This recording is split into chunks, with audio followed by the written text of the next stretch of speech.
Fala galera, beleza? Motocando Português na área, tudo tranquilo com vocês? Gente, olha só, 3 de novembro de 2018, sábado, antes da prova do Enem, ok? Um dia antes, aliás, da prova do Enem. Resolvi fazer esse vídeo aqui para vocês agora, para discutir algumas coisas importantes, para fazer uma espécie de revisão com vocês, tá? Antes que vocês façam essa prova, tá bom? Então eu trouxe aqui para vocês algumas questões relacionadas à expectativa que o Enem tem, certo? Com relação aos candidatos. Ou seja, o que é que o Enem espera que os candidatos apresentem na prova de redação, tá bom? Tá, professor, mas de onde você tirou isso? Da sua cabeça? Não, galera. O Enem, ele divulga anualmente uma cartilha com diversas orientações para o candidato, certo? Dentre elas, questões relacionadas à produção textual, tá bom? Então, muitos candidatos nem sabem do que eu estou falando agora. Outros, mais informados, sabem, certo? Então, é isso que eu quero apresentar de um modo sucinto aqui para vocês, tá bom? E vou disponibilizar também o link aí para quem quiser ler esse material na íntegra, tá? É um material oficial do Enem, tá bom? E, portanto, deve ser seguido o máximo que vocês conseguirem, certo? Uma vez que trata, novamente, da expectativa que o Enem tem com relação à produção textual de vocês, tá bom? Vamos lá? Primeiramente, é importante frisar que o Enem, certo? Ele vai cobrar do aluno, do candidato, aliás, ele vai esperar do candidato 5 competências diferentes, tá bom? A competência 1 está relacionada à parte de respeito à gramática e ortografia, certo? A competência 2 está relacionada ao respeito ao gênero textual, no caso, texto dissertativo argumentativo, o respeito à proposta de redação que foi apresentada. Então, estrutura, respeito à proposta e a apresentação de repertório sociocultural, certo? Então, essa competência 2 ela é responsável por 3 coisas. Novamente, gênero textual, se o aluno compreendeu perfeitamente de que trata a proposta, certo? E o repertório sociocultural, ou seja, de que maneira ele aplica aquilo que ele sabe, aquilo que está sendo cobrado na prova, tá ok?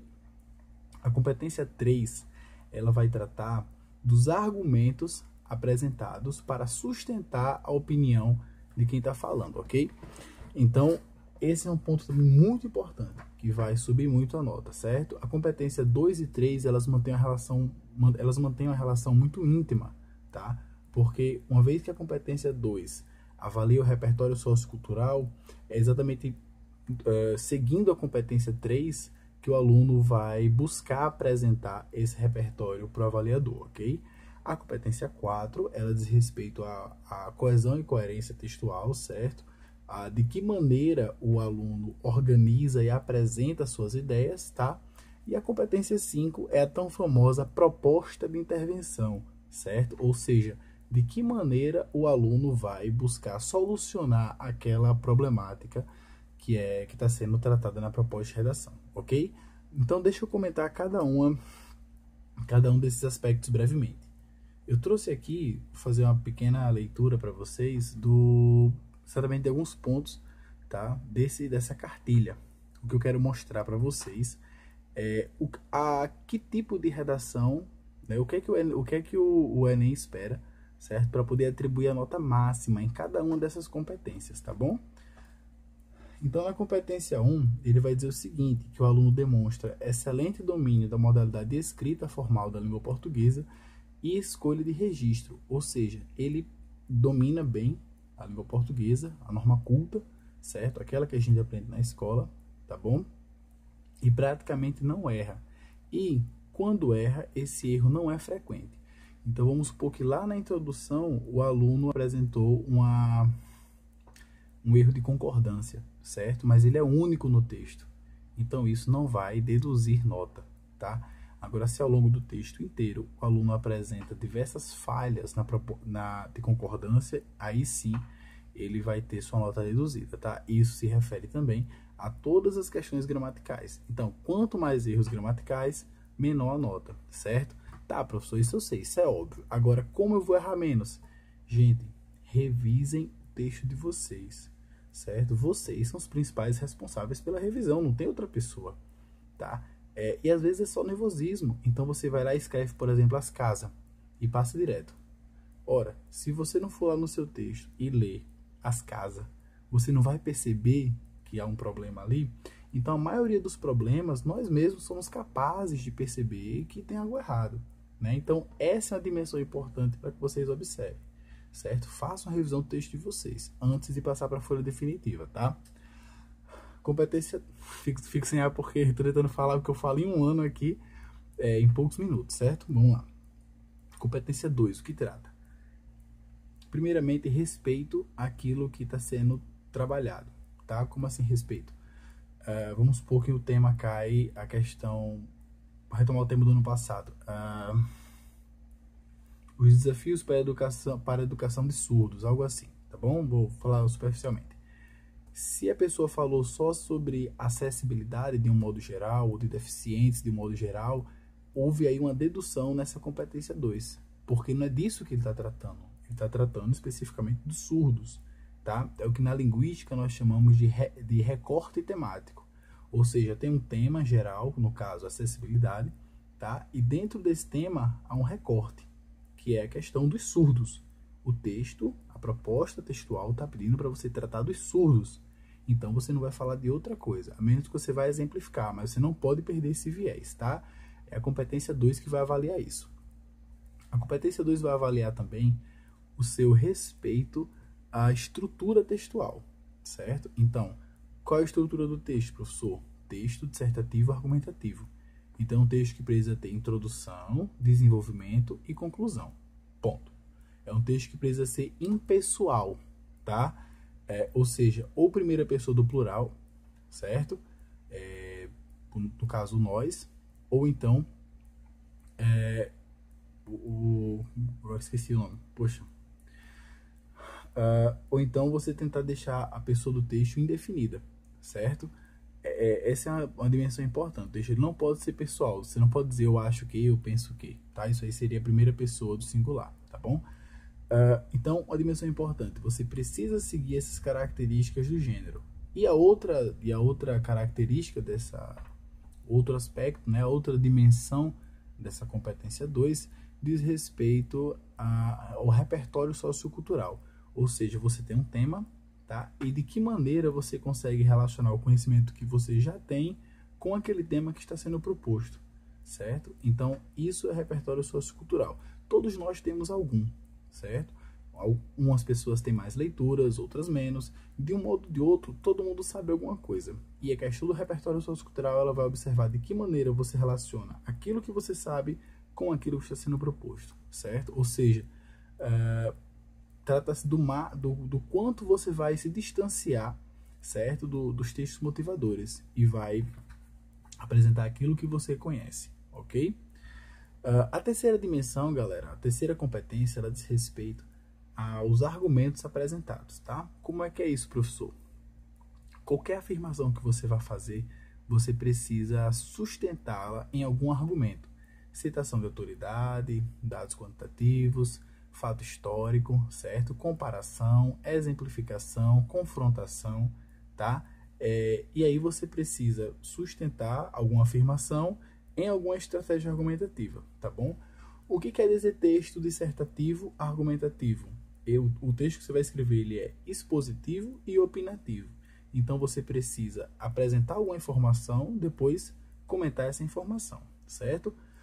Vamos supor que caia um tema como a escravidão moderna, né? Fez aniversário aí, 130 anos da Lei Áurea. O que mudou de lá para cá? Então você vai dizer que muitos cidadãos ainda não têm uma condição digna de emprego. Tá. De onde é que você tirou isso? Da sua cabeça? Então, essa afirmação, ela precisa estar sustentada em alguma coisa. É o que nós chamamos de argumento, certo? Então, eu posso dizer, por exemplo, isso não é verdade não, tá? É só um exemplo. Segundo o IBGE, 40% da população brasileira recebe uma quantia inferior àquilo que trabalha, certo? Então, a partir desse fato, você vai apresentar a sua opinião. Nessa perspectiva, podemos perceber que as coisas pouco evoluíram do fim da escravidão para cá. Percebem que em um único parágrafo de desenvolvimento você apresenta um fato e depois comenta esse fato. Não confundam, tá? A questão do comentário você vai fazer ainda de modo impessoal, como eu falei há pouco, ok? Você não vai dizer eu acho que, eu penso que, nada disso. Então é possível apresentar sua opinião, só que de um modo impessoal, ok? Essa aí é a competência 3. Então, diz respeito à questão das estratégias argumentativas. Você pode procurar isso no Google agora, como apresentar certas estratégias argumentativas. Depois vou fazer um vídeo sobre isso, mas para hoje não dá mais tempo. E como sustentar a sua argumentação, tá ok? Então, exposição, comentário. Professor, mas então eu posso fazer um parágrafo expondo e outro comentando? Negativo, certo? No desenvolvimento, lembra a introdução, desenvolvimento e conclusão? No desenvolvimento, você precisa, o ideal são 2 parágrafos, e em cada parágrafo você apresenta o fato e comenta, apresenta outro fato e comenta, certo? É assim que os bons textos, né, os textos de nota 1000, eles são avaliados. Inclusive, né, no link que eu vou disponibilizar para vocês, da cartilha do Enem, ele traz uns 20 ou 30 textos que foram avaliados com nota 1000 no Enem passado, para você entender mais ou menos como funciona, tá bom? Quais as características de um texto nota 1000, beleza? Competência 4, professor. Gente, a competência 4 diz respeito à sua habilidade em relacionar as ideias, certo? Trata-se então da coesão e coerência textual, tá? O seu texto ele não pode ser contraditório, as ideias têm que manter uma relação entre si, você tem que usar os conectivos corretos, as conjunções corretas, tá bom? Não sabe do que eu estou falando? Pesquisa aí relações lógico-semânticas, coesão textual, coerência textual, emprego de conectivos, enfim, ok? Último ponto, proposta de intervenção. E agora, professor? Galera, esse é sempre um ponto polêmico, entre aspas, tá? Mas é o seguinte, primeiro, não existe uma fórmula certa para apresentar uma proposta de intervenção, tá? A proposta de intervenção é aquilo que você vai apresentar para poder solucionar o problema tratado, tá bom? E como fazer isso? A única coisa que o Enem pede é que tenha a ver com aquilo que você está discutindo e que seja detalhado, tá? Como se dá esse detalhamento? Você precisa descrever o processo, por mais simples que pareça. Então, vamos supor, para acabar com a escravidão moderna, é preciso que a gente crie uma lei de fiscalização. Pronto. Sim, essa é uma boa proposta. Mas e aí? Né? Então você precisa caracterizar que lei é essa, quem vai criar, quem vai fiscalizar, como vai fiscalizar, o que vai acontecer quando alguém for pego. Então, o máximo de coisas que você puder detalhar, descrever, melhor. Certo? É nisso que consiste, tá bom? Algumas pessoas perguntam, professor, quantos agentes eu preciso colocar? Gente, basta um, certo? Se você conseguir colocar 2, ótimo, mas tenha certeza de que está desenvolvendo bem os 2. Porque se você coloca um bem desenvolvido e outro agente pouco desenvolvido, aquele agente que você desenvolveu pouco, ele vai puxar a nota da tua proposta de intervenção para baixo, certo? Então, se você olhar, novamente, se você olhar os textos de nota 1000, que eu vou disponibilizar para vocês lá na cartilha, né, o link, vocês vão ver que muitos dos textos eles apenas apresentam um agente, ou seja, uma instituição, uma esfera que vai tratar do problema. Só que esse agente é apresentado de modo muito detalhado. Então você vai descrever o processo, o que, quem, como, para quê, certo? Dependendo até para quem também. E tudo isso você vai fazer de modo mais detalhado possível, como se estivesse explicando a uma criança, por exemplo. Tá bom? Cuidado com a redundância, mas não pense assim, é óbvio, eu não vou dizer. Professor, é óbvio que quando cria uma lei, alguém tem que fiscalizar. Sim, meu amor, mas como essa fiscalização vai ser feita? Essa é uma questão importante, é nisso que consiste o detalhamento, tá bom? Então, a retomada aqui, galera. O texto ideal, certo? Se vocês forem olhar lá novamente, se vocês forem, não, vocês vão olhar, certo? Os textos que tiram nota 1000, 4 parágrafos. Não são 3, não são 5. 4 parágrafos. Introdução, desenvolvimento são 2 e conclusão. O que é que se espera na introdução? 3 coisas. Contextualização do tema, certo? Situar esse tema no Brasil e tese, ok? Como é a contextualização do tema, professor? Vamos supor, violência contra a mulher. Você vai ter que contextualizar isso. Violência contra a mulher já caiu, tá, pessoal? Não vai cair esse ano, não. Mas só para exemplificar. Violência contra a mulher. Foi hoje que a violência contra a mulher começou? Não. Foi esse ano? Não. Foi no Brasil? Não. O que você sabe sobre esse tema? Professor, eu sei que desde a época das cavernas, né, tem registros aí históricos que a mulher sempre foi, como é que posso dizer, sempre foi poxa vida, esqueci a palavra, sempre foi subalterna, algo assim, tá? Ela sempre esteve abaixo do homem, né? Sempre sofreu aquilo que o homem impõe para ela, certo? Isso é bom. Então começa daí.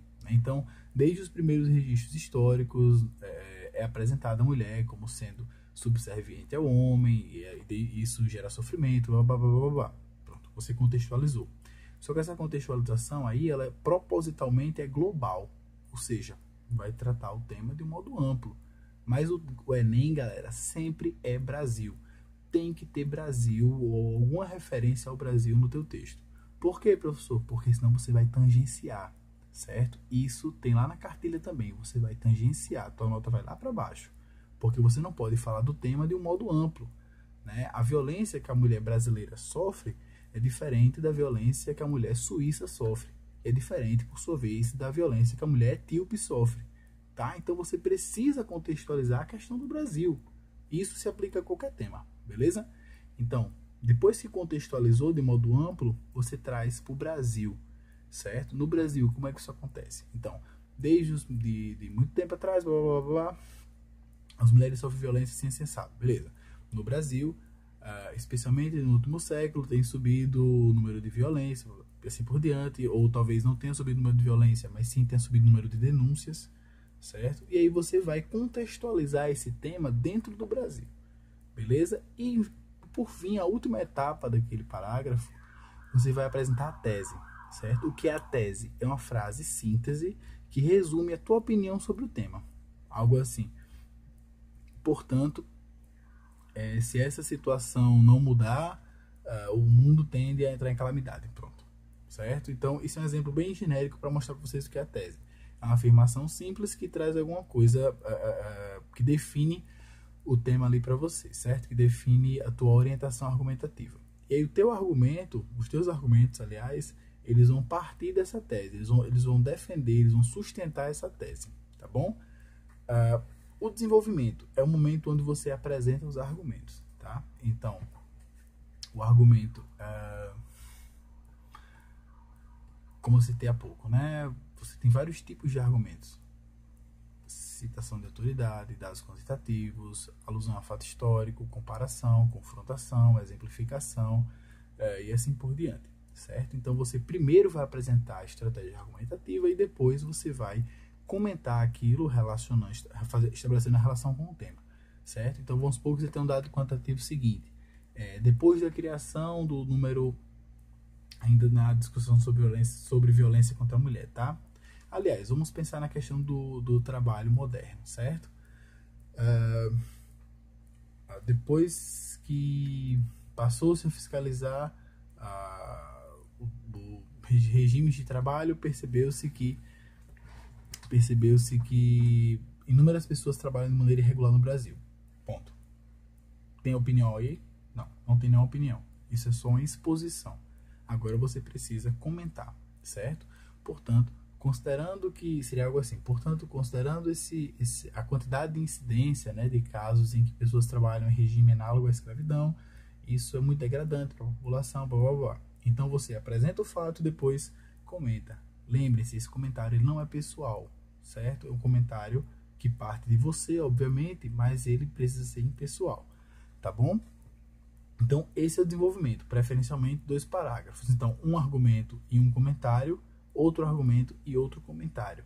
É importante que também, entre o segundo parágrafo e o terceiro parágrafo, né, entre os 2 parágrafos de desenvolvimento, você tem aí um elemento coesivo, tá bom? Um elemento coesivo como além disso, soma-se a isso, certo? Esse é um aspecto importante também. Por fim, lá na conclusão agora, ok? Vocês vão precisar apresentar a proposta de intervenção. Mas antes disso, vocês precisam concluir o texto, tá bom? Então precisam de um elemento coesivo conclusivo, portanto, desse modo, sendo assim, tá? Considerando a discussão apresentada, considerando os argumentos apresentados, certo? Você tem que fazer essa pequena retomada e aí você vai apresentar a proposta de intervenção. Gente, proposta de intervenção é criatividade pura, certo? Precisa ser algo aplicável, certo? Você não pode dizer assim, é preciso então combater a escravidão moderna mandando os neo-escravocratas para a Lua. Isso não vai acontecer, certo? Então precisa ser algo aplicável, algo possível, tá bom? Dentro desse possível, você vai tentar descrever o máximo possível, certo? Gente, 20 minutos de vídeo, ok? Eu acho que não tenha mais tanto o que falar. Aliás, até teria, certo? Mas esse é o momento aqui de revisão. Tentei apresentar o máximo que eu pude para vocês, tá? Isso aqui eu tentei resumir algo que eu dou em 200 aulas, 240 aulas. Tentei resumir aqui em poucos minutos, certo? Enfim, boa prova. Espero que vocês estejam bem, tá? Eu vou ficar aqui online até amanhã, até a hora da prova, beleza? Perguntem, mandem questões, mandem perguntas, mandem dúvidas e eu vou tentar responder todo mundo, beleza? Obviamente não dá para corrigir o texto de ninguém também em razão do tempo, tá bom? Fiquem com Deus, concentração, calma e, poxa, tomara que vocês estejam bem, beleza? Tomara que esse vídeo também tenha ajudado vocês de algum modo, certo? De coração. Valeu, galera!